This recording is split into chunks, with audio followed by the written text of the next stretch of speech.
ஓம் சாய்ராம். என் அன்பு செல்லமே, என்னுடைய அழகான தங்கமே, உனக்கு ஒரு முக்கியமான விஷயத்தை சொல்லவே இந்த இரவிலேயே நான் ஓடி வந்துள்ளேன். எப்பொழுதுமே நீங்கள் எல்லோரும் நினைக்கிறீர்கள் இரவு நேரத்தில் தெய்வத்தை வணங்கக்கூடாது என்று. எப்பொழுது ஆபத்தோ, எப்பொழுது சந்தோஷம் வருமோ அப்பொழுது நீங்கள் தாராளமாக இறைவனை எந்த நேரத்தில் வேண்டுமானாலும் வேண்டலாம். கையெடுத்து எந்த ஒரு படமும் இல்லாமல் கையெடுத்து எந்த தெய்வத்தை வேண்ட வேண்டுமோ அந்த தெய்வத்தின் பெயரை சொல்லி கூப்பிட்டாலே அந்த தெய்வம் அந்த இடத்தில் வந்து நிற்கும். புரிகிறதா? எல்லோரும் சொல்கிறார்கள், நானும் கேட்கிறேன், தெய்வத்தை இரவு நேரத்தில் வணங்கக்கூடாது, 2 மணி 3 மணி இதெல்லாம் வணங்கக்கூடாது என்று. அப்பொழுது தெய்வத்திற்கு தொந்தரவு கொடுத்தது போலவே இருக்கும் என்று. அப்படியெல்லாம் இருக்கிறதா? அப்பொழுது ஆபத்து வந்தால் யாரை அழைப்பாய் நீ?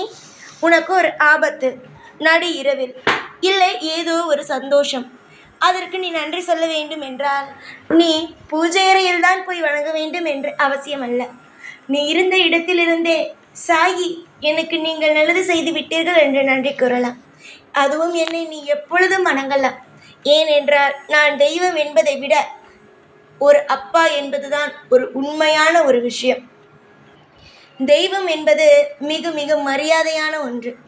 சிலர் அதை புரிந்து கொள்ளவில்லை, சிலர் அதை புரிந்து கொண்டு வணங்குகிறார்கள். பிடிக்காதவர்களை பற்றி யோசித்து நேரத்தை விடுவதை விட பிடித்தவர்களுக்கு 1000 நல்லது செய்வது நல்லதுதானே? உன்னுடைய வாழ்க்கையிலும் இதை ஞாபகம் வைத்துக்கொள். பிடிக்கவில்லை என்றால் உன்னை ஒரு நபருக்கு பிடிக்கவில்லை என்றால் அவருக்காக நீ பாடுபட்டு உழைப்பதை விட உன்னை பிடித்த ஒரு நபருக்கு நீ காலம் முழுவதும் உண்மையாகவும் காலம் முழுவதும் அவருக்கு தேவையானதை செய்தாலே போதும். தங்கமே, இன்று நடு இரவில் உனக்கு திடீரென்று ஒரு முழிப்பு வரும். நான் தான் அந்த முழிப்பை தருவது. என்னுடைய பிள்ளையை காண ஒரு நபர் வரப்போகிறார். நடு இரவில்தான் வர வேண்டுமா? என்னை ஏன் பயமுறுத்திருக்கிறீர்கள் என்று நீ கேட்கலாம். பயப்பட வேண்டிய அவசியம் அல்ல. தெய்வம் வரும்பொழுது பயப்படலாமா? தெய்வம் வந்து ஒரு விஷயத்தை சொல்ல வரும்போது பயப்படலாமா? பயப்படக்கூடாது அல்லவா? தங்கமே, எப்பொழுதும் ஒன்று தெரிந்து கொள். தெய்வம் வருகிறது என்றால் அதற்கான அறிகுறிகள் எல்லாம் தெரிந்துவிடும். நான் வரும்பொழுது நிச்சயமாக அதை நீ புரிந்து கொள்வாய். ஆம் தங்கமே, இன்று இரவு நடு இரவில் நான் உன்னை சந்திக்க வரப்போகிறேன். அதுவும் உனக்கு முழிப்பு வரும். ரொம்ப நாளாக நீதானே தங்கமே ஆசைப்பட்டாய் என்னை பார்க்க வேண்டும் என்று. பகலில் வந்தேன், ஆனால் உனக்கு எல்லோரும் இருப்பார்கள். எப்படி நான் வர முடியும்? இரவு நேரத்தில் நிச்சயமாக உனக்கு ஒரு தூக்கத்தில் முழிப்பை கொடுத்து அசிரியாக சில சத்தத்தை, அதாவது உன்னுடைய காதுக்கு மட்டும் கேட்கும் அளவுக்கு சத்தத்தை கொடுத்து நான் நிற்கிறேன் என்பதை உனக்கு அப்படியே காட்டுவேன். திடீரென்று இரவு நேரத்தில் பூக்களுடைய நறுமணமானது வரும். திடீரென்று சாம்பிராணி ஏத்தாத நேரத்தில் சாம்பிராணியுடைய வாசங்கள் வரும். வீட்டில் யாரோ நடப்பது போல சில உணர்வுகள் உனக்கு மட்டும் இருக்கும். இது இன்று இரவு இதெல்லாம் உன் வீட்டில் நடக்கும். நிச்சயமாக நான் இன்று உன் கண்முன் வருவேன்.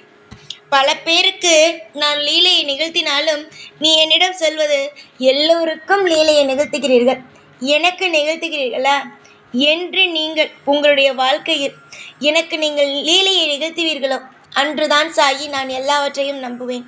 என்னை நீங்கள் எப்பொழுதும் ஏமாற்றுகிறீர்கள். என்னுடைய வாழ்க்கையில் நீங்கள் லீலையை செய்யுங்கள், நான் அப்பொழுது நிச்சயமாக சந்தோஷமாக இருப்பேன் என்று. தங்கமே, சரி, உன்னுடைய வாழ்வில் இன்று நான் லீலையை செய்வதற்காகத்தான் வந்துள்ளேன். இந்த லீலையானது உன் வாழ்நாள் முழுவதும் மறக்க முடியாத அளவுக்கு லீலைகளோ மிக மிக பிரம்மாண்டமாக மாறும். பணம் வேண்டும், பதவி வேண்டும், எனக்கு இந்த விஷயம் வேண்டும், அந்த விஷயம் வேண்டும் என்று ஒவ்வொரு விஷயத்தையும் நீ என்னிடம் கேட்டுக்கொண்டேதான் இருப்பாய். எதுவுமே நீ கேட்காமல் எல்லாம் அல்ல. எனக்கு இந்த விஷயத்தை செய்து தாருங்கள் சாயி, அந்த விஷயத்தை செய்து தாருங்கள் சாயி. எந்த ஒரு விஷயத்தை நினைத்தும் நீ கவலைப்பட வேண்டாம். உனக்கு அப்பப்போ வந்து நான் பணத்திற்கான உதவிகளையும் உனக்கு தேவைப்படும் அனைத்து உதவிகளையும் நிச்சயமாக நான் செய்து கொடுப்பேன். யாரை கண்டும் எதை கண்டும் நீ பயப்பட வேண்டிய அவசியமோ பதற வேண்டிய அவசியமும் உனக்கு ஒரு நாளும் கிடையாது. உன்னுடைய வாழ்வில் நீ நிச்சயமாக நல்ல முறையில் தான் இருப்பாய். எதிர்பார்த்த விஷயங்கள் எதிர்பார்த்தபடி நடந்துவிட்டது என்றால் அதைவிட ஒருவனுக்கு என்ன சந்தோஷம் வேண்டும் சொல் பார்க்கலாம். எல்லா விதமான சந்தோஷங்களும் ஐஸ்வர்யம் உனக்கு நிச்சயமாகவே கிடைக்கும்படி நான் எல்லா விதமான ஏற்பாடுகளையுமே செய்து கொண்டு தான் இருக்கிறேன். அதில் முதல் கட்டம் நான் இருக்கிறேன் என்று லீலை. இன்று இரவு நிச்சயமாக உனக்கு நடு இரவில் தூக்கம் கலையும். அதற்கு நீ என்னடா இது தூக்கம் கலைந்து விட்டதே என்று நினைக்காமல் நீ பொறுமையாக இருந்து அடுத்த இடத்திலேயே இருந்து வேடிக்கை மட்டும் பார். எந்த அளவுக்கு உன் வாழ்க்கையில் நான் இருக்கிறேன் என்ற லீலையை காட்டுகிறேன் என்று. எப்பொழுதுமே நடு இரவில் நீ கண் விழித்தால் முதலில் பயப்படுவாய் அந்த இருட்டை பார்த்து. ஆனால் இன்று நீ என்ன தெரியுமா செய்வாய்? சந்தோஷப்படுவாய். ஏனென்றால் உனக்கு பிடித்த சாய்தான் என்று உன் கண்முன் வரப்போகிறேனே.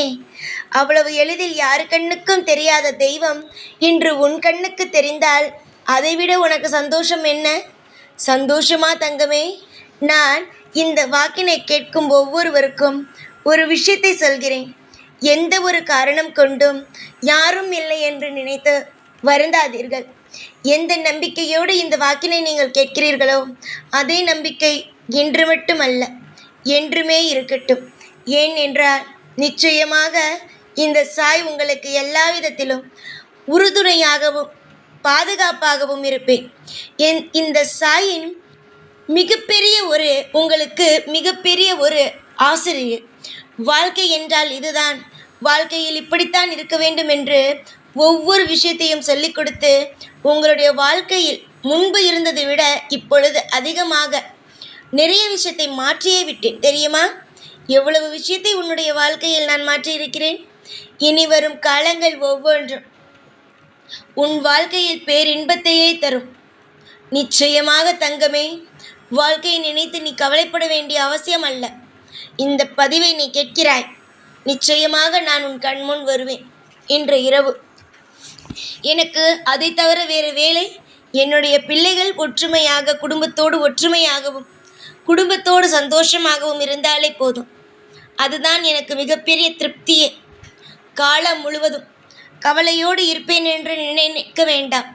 நிச்சயமாக உன் வாழ்வில் நீ தோற்று போன அதே இடத்திலிருந்து நான் உன்னை ஜெயிக்க வைப்பேன். இன்றிலிருந்து உன்னுடைய லீலைகள் ஆரம்பிக்கும். இனி நான் செய்யும் லீலைகள் அனைத்தையும் பார்க்க ஆரம்பிப்பாய்.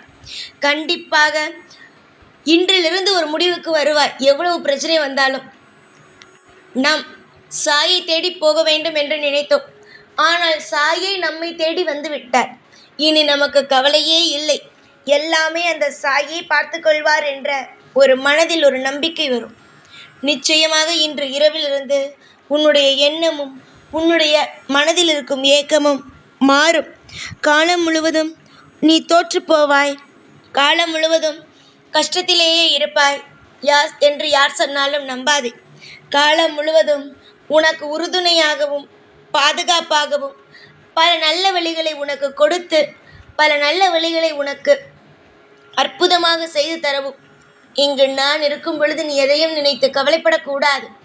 காலம் முழுவதும் உனக்கு இந்த சாயின் பார்வையும் கருணை பார்வையும் கையையும் இறுக்கமாக பிடித்து கொண்டே இருப்பேன். இந்த நாளிலிருந்து எல்லாம் மாறட்டும். சகல ஐஸ்வர்யங்களும் வரட்டும். எப்பொழுதும் உன் கூடவே தான் இருப்பேன். இந்த சாய்நான். ஓம் சாய்ராம்.